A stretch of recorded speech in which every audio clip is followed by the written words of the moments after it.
Yo halo minasan, piye kabare lur? Semoga baik-baik saja.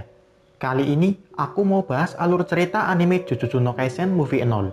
Movie ini diadaptasi berdasarkan manga volume 0 yang rilis tahun 2017 atau setahun sebelum seri utama Jujutsu no Kaisen rilis tahun 2018. Jadi, bisa dibilang Movie 0 adalah prequel dari seri utama. Di dalam kisah Movie 0, nantinya berfokus pada seorang bocah terkutuk yang bernama Yuta Okutsu.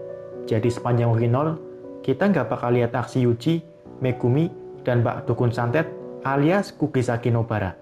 Seperti apa kisahnya? Yuk kita langsung mulai pembahasannya menuju ke TKP. November tahun 2016, terjadi kasus pembulian di sebuah sekolah. 4 siswa yang membuli tewas secara mengenaskan, di mana tubuhnya dimasukkan ke dalam sebuah loker. Kejadian brutal ini disebabkan oleh kutukan yang selalu mengikuti seorang bocah bernama Yuta Okutsu. Yuta menyebut kutukan tersebut dengan nama Rika-chan. Setelah kejadian tersebut, ditambah keberadaan kutukan yang mengancam umat manusia, Yuta diberi hukuman mati oleh petinggi Saman. Namun, Gojo Satoru, salah satu ahli Jujutsu sekaligus guru di sebuah sekolah Jujutsu, memberikan Yuta kesempatan buat hidup. Yuta lalu dipindahkan ke SMK Jujutsu yang ada di Tokyo. Di bawah pengawasan langsung Gojo Satoru, Yuta berupaya menguasai kutukan yang ada di dalam dirinya. Sesampainya di SMK Jujutsu, semua murid langsung menodongkan senjatanya ke arah Yuta. Mereka adalah Maki Zenin, Toge Inumaki, dan Panda. Sebagai ahli Jujutsu, tentunya mereka melihat keberadaan kutukan yang mengikuti Yuta. Di saat itu, Rika-chan langsung aktif dan siap melindungi Yuta. Buat meredam suasana tegang, Gojo lalu menjelaskan semuanya, termasuk mengenai roh kutukan yang bernama Rika Orimoto. 6 tahun yang lalu, di sebuah taman, Yuta sedang bersama dengan teman perempuannya yang bernama Rika Orimoto. Di momen ini, Rika memberikan sebuah cincin sebagai hadiah ulang tahun buat Yuta. Dengan cincin tersebut, Rika mengikat sebuah janji kepada Yuta untuk menikah ketika udah dewasa. Tapi naas, saat mereka pulang, Rika tertabrak sebuah mobil sampai membuat kepalanya hancur. Akibatnya, Rika meninggal dunia di tempat kejadian. Janji yang Rika buat dengan Yuta sebelumnya melahirkan roh kutukan kelas spesial yang sangat kuat. Sejak saat itu, roh kutukan selalu mengikuti Yuta. Kembali lagi di tahun 2016. Mulai hari ini dan seterusnya, Yuta bersama dengan 3 teman barunya bakal menjalani kehidupan sebagai anak tahun pertama SMK Jujutsu. Suatu hari, Yuta, Maki, dan ditemani oleh Gojo pergi ke sebuah gedung sekolah dasar. Dikabarkan ada banyak anak yang secara misterius menghilang. Penyebabnya diduga kuat karena ulah roh kutukan yang mendiami sekolah tersebut. Roh kutukan terbentuk dari emosi-emosi negatif manusia, bisa berupa rasa benci, malu, dan penyesalan. Tempat seperti sekolah adalah salah satu sumber emosi negatif yang biasa dikeluarkan oleh manusia. Kedatangan Yuta di sekolah ini tentunya bertujuan untuk memurnikan kutukan yang ada. Tapi Gojo nggak ikut campur dalam pemurnian kali ini. Setelah penghalang sihir dipasang, Gojo langsung pergi dan menyerahkan urusan pemurnian kepada Yuta dan Maki. Hal ini Gojo lakukan buat menguji seberapa besar kekuatan Yuta. Sesaat setelah penghalang menutup secara penuh, kutukan langsung muncul. Berhubung masih amatir, Yuta sangat kebingungan dengan tindakan apa yang harus dia lakukan. Tapi Maki berbeda. Dia bisa menebas 3 kutukan sekaligus dengan sangat mudah. Setelah mengalahkan 3 kutukan, Maki dan Yuta pergi ke dalam gedung sekolah. Di dalam gedung, nggak ada satupun roh kutukan yang menyerang. Maki menduga kalau keberadaan Yuta adalah penyebabnya. Sambil mengamati keadaan gedung, Maki bertanya kepada Yuta tentang tingkatan saman yang dimiliki oleh Yuta. Maki terkejut ketika tahu kalau Yuta memiliki tingkat spesial. Tiba-tiba, muncul roh kutukan di belakang Maki. Roh kutukan tersebut kemudian berhasil menelan Maki dan Yuta hidup-hidup. Di dalam tubuh roh kutukan, ternyata ada 2 anak kecil. Salah satunya udah kena kutukan dan terancam kehilangan nyawanya. Sesaat sebelum ditelan oleh kutukan, Maki nggak sengaja menjatuhkan senjatanya. Sebagai saman pengguna senjata kutukan, Maki nggak bisa berbuat banyak di momen ini. Apalagi kakinya tergores serangan roh kutukan. Jadi satu-satunya orang yang bisa membuat mereka keluar dari situasi genting ini adalah Yuta. Tapi Yuta nggak tahu cara memanggil Rika-chan. Selama ini, Rika selalu muncul melindungi Yuta tanpa perintah Yuta. Kenyataan tersebut membuat Yuta merasa kalau dirinya nggak berguna sama sekali. Maki lalu mendorong semangat hidup Yuta. Kata-kata Maki berhasil meyakinkan tekad Yuta kalau dia ingin layak hidup di dunia ini. Meskipun ada Rika, roh kutukan yang mengancam kedamaian umat manusia di dalam dirinya. Dengan tekad tersebut, Yuta berhasil memanggil Rika-chan untuk yang pertama kalinya. Meskipun Yuta masih belum bisa mengendalikan Rika secara penuh. Gak butuh banyak waktu, Rika-chan berhasil mengalahkan roh kutukan yang menelan Yuta. Setelah berhasil keluar dari perut roh kutukan, Yuta lalu menggendong Maki dan dua anak yang gak sadarkan diri sendirian. Yuta membawa mereka ke hadapan Gojo buat mendapatkan perawatan. Setelah kejadian ini, Yuta jadi semakin mengingat Rika. Yuta merasa kalau Rika gak mengutuknya, tapi justru sebaliknya. Perkataan Yuta di masa lalu lah, ia mengutuk Rika hingga menjadi roh kutukan. Ya walaupun fakta tersebut masih belum terbukti 100% benar. Ada banyak hal yang gak diketahui oleh Gojo sekalipun mengenai Rika. Bagaimana bisa Rika yang hanya manusia biasa berubah menjadi roh kutukan yang sangat kuat? Dari fakta tersebut, bisa dibilang mustahil bagi Yuta buat menghilangkan roh kutukan Rika yang kekuatannya sangat besar. Namun, Gojo punya cara lain, yaitu dengan membatalkan kutukannya. Gojo lalu memberikan sebuah katana kepada Yuta. Katana tersebut digunakan untuk membatalkan kutukan.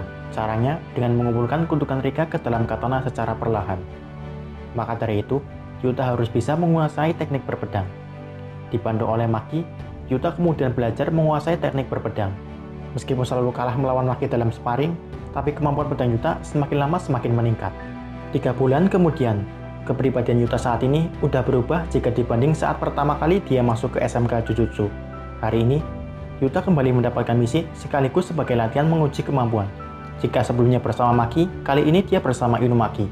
Di misi kali ini, Gojo nggak bisa mengawasi mereka. Yang bakal jadi pengawas adalah asisten direktur Ichichi Kiyotaka. Sebelum berpisah, Gojo berpesan kepada Yuta, jangan sampai Rika keluar ke wujud penuhnya seperti 3 bulan yang lalu. Hal tersebut tentunya membuat Yuta sedikit tertekan. Mereka berdua lalu dibawa Ichichi ke tempat tujuan, yaitu pusat perbelanjaan Hapina. Berdasarkan penyelidikan yang dilakukan, ada banyak kutukan kelas rendah di tempat tersebut. Setelah menjelaskan segalanya, Ichichi lalu memasang barrier dan pergi meninggalkan Yuta bersama Inumaki. Gak lama setelah barrier penghalang terpasang, sekelompok kutukan muncul. Untuk pertama kalinya, Yuta menyaksikan kekuatan Inumaki, yaitu Curse Speech atau perkataan kutukan, yaitu kekuatan mengutuk setiap lawan dengan kata yang keluar dari mulutnya. Meski kutukan udah dimurnikan oleh Inumaki, tetapi barrier penghalang masih belum menghilang. Artinya masih ada kutukan lain yang belum dimurnikan. Dan ternyata benar, di belakang mereka udah ada kutukan. Inumaki mencoba menyerangnya, tapi serangan Inumaki nggak mempan sama sekali. Mereka berdua malahan terpojok akibat serangan-serangan yang dilancarkan oleh roh kutukan. Melihat kondisi Inumaki, Yuta lalu membawa Inumaki mundur sementara waktu. Di benaknya, Yuta merasakan keanehan. Berdasarkan perkataan Ichichi sebelumnya, hanya ada kutukan kelas rendah di pusat perbelanjaan ini. Tapi kutukan yang muncul barusan sangat berbeda. Bahkan lebih kuat jika dibanding kutukan yang muncul saat di gedung sekolah 3 bulan yang lalu. Menyadari Yuta sedang gugup, Inumaki lalu berinisiatif melawan kutukannya sendirian. Tapi Yuta nggak membiarkannya. Dia mencoba mengatasi rasa gugupnya dan melawan kutukan bersama-sama. Menggunakan pedang yang udah dilapisi energi kutukan Rika, Yuta menyerang kutukan yang ada di hadapannya. Beberapa tebasan coba Yuta berikan, sampai akhirnya ada satu tebasan yang mengenai roh kutukan. Meskipun tebasan Yuta masih belum cukup buat mengalahkan kutukannya. Tapi Yuta berhasil menjangkau obat tenggorokan milik Inumaki yang terjatuh. Obat tersebut lalu dilemparkan kepada Inumaki. Setelah meminum obatnya, Inumaki langsung menyerang roh kutukan. Kata yang diucapkan Inumaki kali ini memiliki kekuatan yang lebih dahsyat. Akhirnya, jurus Inumaki berhasil mengakhiri riwayat roh kutukan. Rupanya penyebab kemunculan roh kutukan barusan adalah ulah Keto Suguru. Keto melepas roh kutukan tersebut buat memancing Rika keluar. Apa yang dilakukan oleh Keto nggak disadari oleh Inumaki maupun Yuta. Tapi mereka berhasil menggagalkan usaha Keto. Yuta dan Inumaki pun berhasil selamat dan kembali ke SMK Jujutsu. Sementara itu, Ichichi merasa bersalah kepada Gojo karena lalai dalam pengawasan kali ini. Gojo nggak mempermasalahkan hal tersebut. Dia tahu kalau ada pihak ketiga yang terlibat dalam kejadian ini, yaitu Geto Suguru. Geto Suguru adalah salah satu saman kelas khusus yang udah membunuh 100 lebih warga sipil. Setelah kejadian tersebut, Geto lalu dikeluarkan dari SMK Jujutsu dan dianggap sebagai saman terburuk. Apa yang dilakukan oleh Geto kepada Yuta tempo hari membuat seisi sekolah Jujutsu geger, termasuk kepala sekolah saat ini, yaitu Masami Chiyaga. Tapi saat Yaga sedang membicarakannya dengan Gojo, tiba-tiba Geto muncul di hadapan murid tahun pertama. Yaga tentu aja langsung menuju ke tempat muridnya. Dia juga memerintahkan penyihir saman tingkat 1 atau ke atas buat berkumpul di gerbang depan sekolah.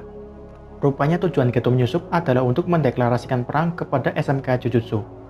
Pada tanggal 24 Desember nanti, saat matahari terbenam, akan ada parade 100 iblis, di mana kutukan bakal dilepaskan di kota Shinjuku dan Kyoto. Masing-masing kota bakal dilepaskan ribuan kutukan oleh Geto. Tentunya ribuan kutukan yang dilepaskan diberi perintah buat membantai manusia. Maka dari itu, entah bagaimana caranya, penyihir Jujutsu harus bisa mengatasi itu. Setelah mendeklarasikan perang, Geto pergi meninggalkan SMK Jujutsu. Murid-murid Gojo yang berada di jangkauan serangan Geto membuat Gojo nggak bisa berbuat banyak. Dia hanya diam membiarkan Geto kabur dengan santuy. Selanjutnya, merespon deklarasi perang Geto, para petinggi SMK Jujutsu langsung mengadakan rapat mendadak. Ribuan kutukan yang dikatakan Geto mungkin bukan sekedar bualan belaka, tapi dari pihak Jujutsu juga punya kekuatan yang nggak bisa dianggap remeh. Mereka punya 50 penyihir Jujutsu tingkat atas, alumni Jujutsu, 3 keluarga besar Jujutsu, serta lembaga Jujutsu Ainu. Dengan itu semua, Yaga yakin bisa mengatasi serangan Geto Suguru. Fakta tersebut tentunya disadari oleh Geto, mengingat dia dulunya adalah mantan murid SMK Jujutsu. Geto tahu kalau persentase kemenangannya dalam perang kali ini hanya 30%. Apalagi jika asosiasi Jujutsu terlibat, tingkat kemenangannya hanya 20%. Namun, dia punya ide yang bisa membalik keadaan dari 20% menjadi 99% kemenangan. Caranya adalah dengan membunuh Yuta Okusu, lalu mengambil kutukan tingkat spesial Rika Orimoto. Hari peperangan tanggal 24 Desember. Saat ini, Yuta sedang berada di ruang kelas bersama dengan Maki. Di perang kali ini, Yuta dibiarkan tetap di lingkungan sekolah. Korban dari kedua belah pihak mungkin nggak bisa dihindari jika Rika yang ada dalam dirinya lepas kendali. Untuk Inumaki dan Panda, meskipun mereka masih siswa tahun pertama, tapi kekuatannya cukup untuk ikut berperang. Mereka pergi ke medan peperangan di Shinjuku. Sedangkan Maki juga tetap berada di lingkungan sekolah. Mungkin karena dia masih dianggap sebagai penyihir Jujutsu yang gagal, meski berasal dari keluarga Zenin. Keluarga Zenin adalah salah satu dari 3 keluarga besar Jujutsu. Tapi Maki nggak bisa melihat roh kutukan tanpa kacamata yang udah diberikan energi kutukan. Dengan kata lain, Maki nggak punya energi kutukan meski berasal dari keluarga Zenin. Meski begitu, Maki berkata kepada Yuta kalau dirinya tetap ingin menjadi penyihir tingkat 1 sebagai pembuktian kepada keluarnya. Tekad dan keteguhan hati Maki membuat Yuta kagum dan ingin menjadi sepertinya. Perkataan Yuta membuat Maki tersipu. Maki lalu berniat kembali ke kamarnya. Di saat itu, tiba-tiba di langit terlihat ada penghalang sihir mulai menyelimuti lingkungan sekolah.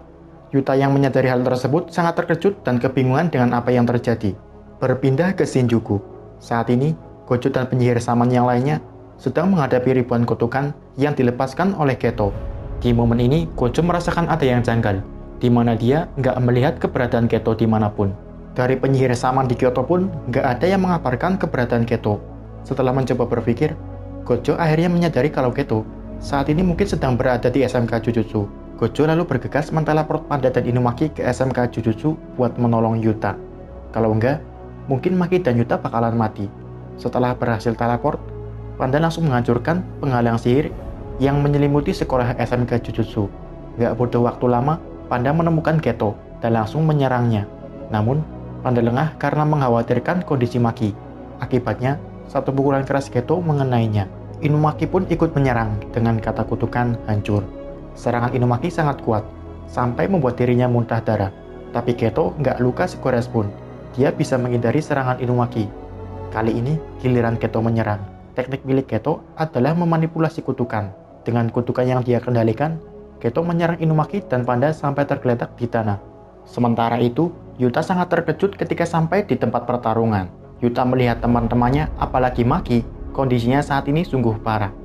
Panda dan Inumaki yang belum kehilangan kesadarannya memerintahkan Yuta buat melarikan diri. Inumaki bahkan menggunakan kata kutukannya agar Yuta bisa kabur dengan paksa. Namun, amarah dalam diri Yuta membuat dia tetap bertahan. Yuta lalu mengeluarkan Rika buat melawan Geto. Ini adalah untuk kedua kalinya roh kutukan khusus Rika Orimoto keluar dalam wujud penuh. Sebelum melawan Geto secara penuh, Yuta membawa teman-temannya ke tempat yang lebih aman buat menyembuhkan luka mereka. Saat Yuta mencoba menyembuhkan teman-temannya, Rika cemburu terutama kepada Maki. Rika lalu mencoba melukai Maki, tapi sebelum bertindak lebih jauh, Rika dihentikan oleh Yuta. Maki pun lalu diletakkan kembali oleh Rika buat dirawat. Setelah mengamankan posisi teman-temannya, pertarungan antara Yuta melawan Geto kembali dimulai. Geto langsung menyerang dengan sekumpulan roh kutukan kelabang. Serangan Geto dihalau Yuta menggunakan teknik yang biasa digunakan oleh keluarga Inumaki, yaitu ucapan terkutuk atau curse speech. Bedanya Yuta menggunakannya bukan melalui mulut secara langsung, melainkan dengan megaphone. Dengan teknik ucapan terkutuk, Yuta berhasil memusnahkan kutukan kelabang yang menyerang. Melihat Yuta bisa menggunakan teknik keluarga Inumaki dan menguasainya kurang dari setahun, Geto semakin kagum. Geto juga jadi semakin ingin Rika menjadi miliknya. Menyadari serangan roh kutukan gak cukup buat mengalahkan Yuta, Geto lalu menyerangnya secara langsung. Terjadi adu serangan yang cukup sengit di antara mereka. Yuta menggunakan pedang dan Rika, sedangkan Geto menggunakan nunchaku atau double stick. Salah satu serangan Geto berhasil mengenai wajah Yuta, sampai membuat Yuta terpelanting ke belakang. Tapi Yuta masih sanggup bertahan dari serangan Geto barusan. Yuta lalu kembali menyerang Geto dengan serangan yang lebih cepat dari sebelumnya. Sesaat sebelum menebas Geto, katana milik Yuta remuk. Katana miliknya nggak sanggup menampung energi kutukan yang sangat banyak. Tapi serangan Yuta nggak berhenti sampai sini. Saat Geto mengoceh karena berpikir serangan Yuta gagal, tiba-tiba Yuta berhasil memukul bagian kepala Geto dengan tangannya. Setelah menerima serangan Yuta, Geto semakin serius. Dia lalu mengeluarkan salah satu dari 16 roh pendendam tingkat spesial, yaitu jelmaan dari Tamamo no Mae. Geto juga mengeluarkan 4000 lebih kutukan dan menggabungkannya menjadi satu serangan yang dia beri nama Uzumaki. Dengan serangan gabungan ini, Geto yakin bakal bisa membunuh Yuta dan mengambil Rika. Yuta tentunya nggak tinggal diam. Dia juga mencoba menggunakan jurus pamungkas, yaitu berciuman dengan Rika. Ciuman ini membuat Rika bisa mengeluarkan energi kutukan yang nggak terbatas. Setelah keduanya bersiap melancarkan serangan yang terakhir, terjadi ledakan yang cukup kuat akibat benturan serangan kedua belah pihak. Hasilnya serangan pamungkas Yuta yang dia sebut sebagai kekuatan cinta sejati mampu membuat Geto mundur. Geto nyaris tewas dalam pertarungan ini. Separuh badannya terbakar akibat serangan Yuta. Di saat Geto ngedumel bakal mendapatkan Rika lain kali, tiba-tiba Gojo ada di depan matanya.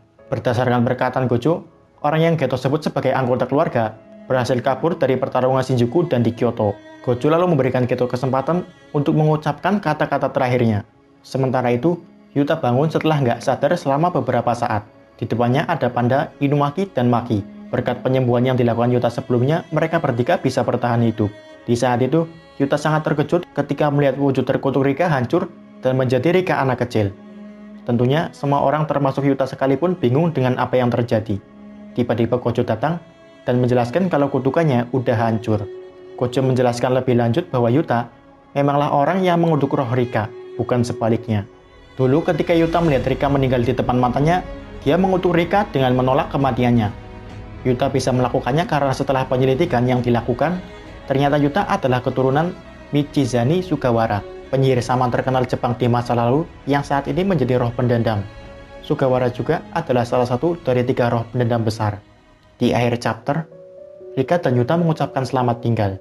Dalam perpisahan kali ini, Rika mengungkapkan kalau dirinya merasa lebih bahagia dengan Yuta sebagai kutukan daripada saat dia masih hidup. Setelah mengucapkan kata perpisahan, perlahan jiwa Rika semakin lama semakin menghilang. Yap, begitulah kisah bocah terkutuk Yuta Okkotsu. Tanggal 24 Desember nanti bakal ada adaptasi movie-nya. Di adaptasi movie ini, mungkin banyak penambahan biar ceritanya semakin jelas. Misalnya bagian pertempuran di Shinjuku dan Kyoto, yang di manga nggak banyak dijelaskan. Atau pertempuran Maki melawan Geto yang tiba-tiba Maki udah terluka sangat parah. Terima kasih buat yang udah menonton videonya. Tekan like jika kalian suka pembahasannya. Jangan lupa juga buat subscribe agar aku jadi lebih semangat dalam bikin video. Terakhir, my name is D and bye. いい加減にしてください。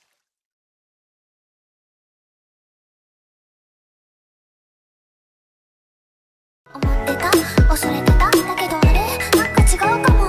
千里の道も一歩から、石のように硬いそんな石で、地にも積めれば山となでしこ、死ぬ気で、いや死ぬ気で。ふわふわり、ふわふわる、あなたが名前を呼ぶそれだけで中